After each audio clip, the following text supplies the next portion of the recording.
Welcome to the Missouri Wind and Solar Podcast. Thanks for downloading. I'm your host, Wes Shank, and I'm here today with our co-host, David McDarris and Philip Shank. Each week, we review the greatest happenings in wind and solar and how they'll impact you and your alternative energy projects. If you'd like more information about anything you hear on the podcast, check out our education resources at windandsolar.com, including links to over 300 of our YouTube videos. Or feel free to reach out to our Seymour-based sales team at 417-708-5359. You can always email them at sales@windandsolar.com. And if you really want to go in depth, come to our hands-on workshop in Seymour that David teaches, by the way. And you can always get details for that on our website, windandsolar.com. We've got one coming up in May, I believe. Correct. We've got seats aplenty. Come on over and sit with us on that. So today, we've got a subject that I am really clueless on. I'm going to have to even ask McDarris to tell me again, because we were talking about this.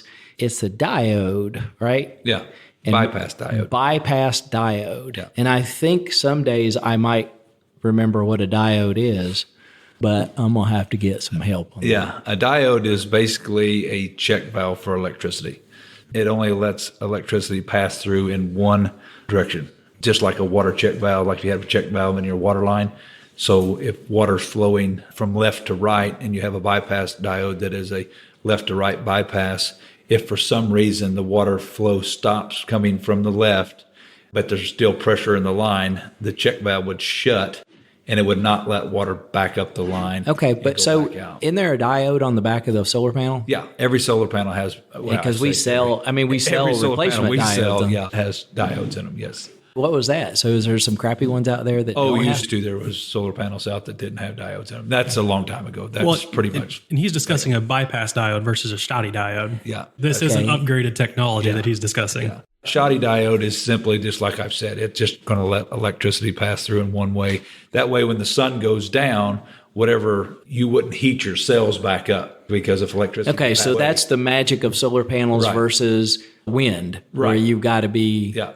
Okay, is that actually what does it? That we always talk about that. In wind, through our rectifiers, that's what we're doing there as well. We're using diodes. That rectifier has diodes, 3 diodes that are built into the unit and are encased in an epoxy resin, and they are only letting electricity flow through one way. That way. So what about the whole thing about, like when my batteries are charged, this is your diode that keeps... No, that is the resistors. Is that another we podcast? We call dump load, so our dump load resistors. So that's what that is. There's resistors in solar panels? No resistor in a solar panel, just diodes. Because there's really no way Okay, I'm going for the stump the chump here. How do it know?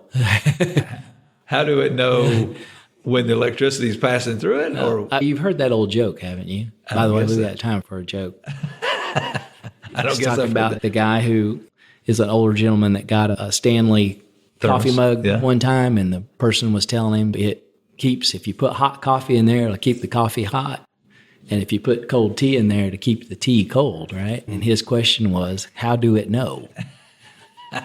Okay. How do it know if it... These solar panels and the wind turbines are two wildly separate deals. Well, yeah, I know that. Well, similar, because they are actually both active generation. They will both actively are causing electron flow in some capacity. All it's doing is that electrons are flowing from the negative to the positive. They're just making sure that if something happens, that there's no photons being from the sun on the solar panel, or there's no wind driving the wind turbine, that electricity is not allowed to flow and cause the solar panels to glow, to put off light, to emit light, or the wind turbine to actually spin backwards because it's connected to batteries. Okay. It's just stopping that flow. Okay, so back that's to a Schottky diode. That's Schottky. I don't know. It's a weird name, but I call them Schottky diodes, but it's not a Schottky diode. SCHOT. It's weird. Yeah, it's a K-Y. like that. I'm not going to try to spell it. That is the basic diode that is in most solar panels, and was for years. Now then, the new technology is a bypass diode, and this is why it's new, and this is why it's better, because the old panels with just a regular diode in them, when you covered any portion of the solar cell at all, solar cells, like batteries, work to the weakest cell. If you covered, maybe you had we talked in an earlier podcast about having string arrays of our bifacial panels going into like our Stratus 310K inverter. So if you was to cover one side of the cell of a panel and you had this all on a string, it brought the entire string down. No matter if there was full sun on all the rest of the cells, it brought that. So let's dumb that down. If you had a 300 watt panel and you had 10 of those, so you had 3,000 watts. But if you covered up one cell on one panel, and let's just say that one panel went down to 280, then you then you had 2,800. So now you had 2,800 cars. You didn't lose just that one spot. You lost. The problem with it was it wouldn't take it down to 280. It might take it down to 100. That's ugly. Oh, it's horrible. Shading on panels, and it's still, even with bypass diodes, it's still problematic. But it did eliminate a big portion of the problem in respects to debris as the sun comes over on a home, and it might start shading maybe just one end of the house toward the evening or in the morning. It eliminated that factor out of it, because what a bypass diode, if it doesn't see a certain amount of voltage and a certain amount of resistance, then it would simply bypass the diode. It would simply go past that and allow the rest of the panel, because the panels are broken into thirds. There's 3 rows of cells actually there's 6 rows, but each of those 6, 2 are connected together and 2 are connected together. It would just literally go over to the next one. And if that one was still producing within the voltage range, then it would just continue to operate the entire array in that respect, not dragging down the panels at all. And it would do that again if 2/3 of the panel, if the entire panel got covered, it would simply go, if you had that theory of 10 again, it would just, now that you had 9 panels, that was still giving 300 watts. So you'd still have the potential of 2,700 watts, whereas before you might have nothing. You literally you would have nothing. Okay. It is a big advancement in our solar panel industry that we immediately see the benefits from. I've actually usually tried to do a solar shading event so long as the weather cooperates, as my class does. And I simply take people outside and I show them an old panel and show them what it does. I usually do it with a fan that's running, just a simple DC fan that is ran directly from the solar panel, and they can hear the difference of the actual sound of the fan, the RPMs, as I'm putting it directly in sunlight or shading it. And I'll have somebody just put 2 fingers over one cell of the panel, and they're like, holy cow, that's amazing, the difference in the RPMs, which is simply the amount of electricity that's getting to the fan. And then I try to do that with a bypass, and they're like, it didn't really have an effect on it, showing them the difference. And that allows them to, hey, that's what I want to put into my system. And that is in a lot of solar panels now, but some of the older panels that you're still finding on the market won't have those bypass diodes in it. So that's something you need to look up on the manufacturer spec. If you're not going to buy them new from us, then you thought some cheap panels from somebody, just look up, it says it right on the back of the panel. It always has all the information. There again, I always warn people, if a solar panel does not have a tag on the back of it, they're running some type of scam, because every solar panel manufacturer is required by law to put that on the back of their panel. So if it's been removed, it's because somebody's trying to run a scam on the entire deal. It's probably not an honest deal. So I would just warn you on that one.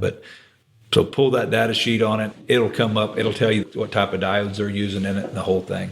Bypass diodes, though, are really making a good impact on the overall operating systems and making sure you're getting the maximum wattage potential out of your array.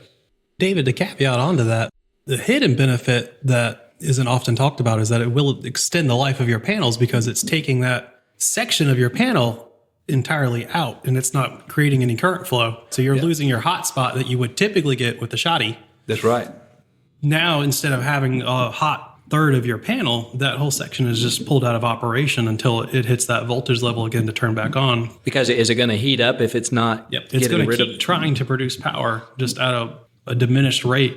It's almost like trying to think of a good water heating analogy. Yeah. Or it's almost like a loose connection. It's still trying to produce that exact same amount of power that was before, but a loose connection will start creating, a lot of times that's an arc gap that's started, but it's still trying to do exactly what it was doing before, but since it's a loose connection, it will absolutely cause a major amount of heat to be formed at that point. And most of the time when you see people worry, why do you see these panels catch on fire? It's loose connections. And most of the time they didn't use the proper connectors. They've gone up on the roof and they've done whatever. I'll just cut that off and wire them together, and I'll go use butt splices and a little bit of black tape, and they'll do my dad's old analogy. Just add a little more black tape, it'll be fine. That's not right. Don't do that. They use these connectors for a reason, because they're watertight. They don't allow any corrosion. So what's the date range of this? When did this start happening? Is it all panels in the last 6 months or 6 years? No. Or what? It's been happening for a year and a half or so. It's been happening for a little bit longer than that. There again, they started rolling it out more in the commercial line of panels, the bigger panels.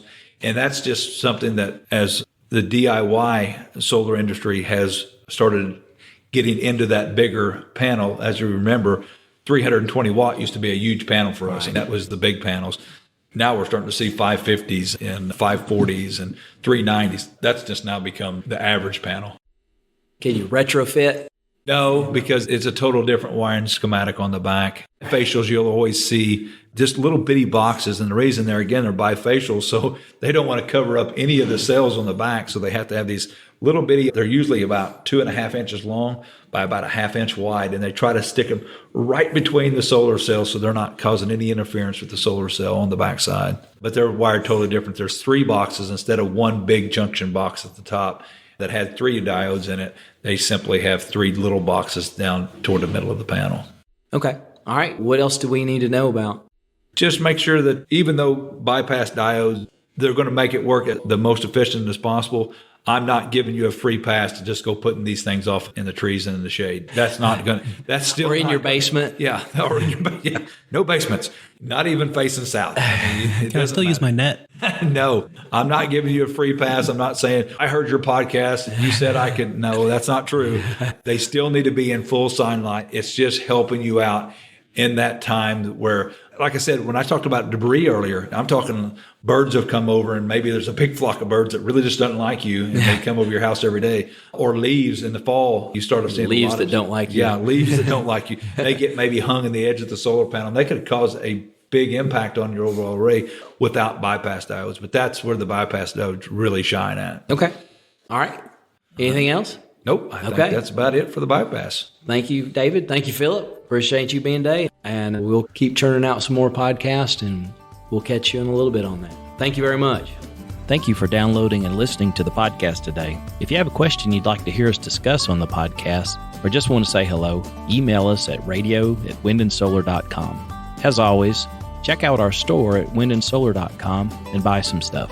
Your financial support underwrites our educational outreach, like the podcast, YouTube channel, and local STEM collaboration. It also keeps Lucy and her doggy chicken treats. Thanks again for listening.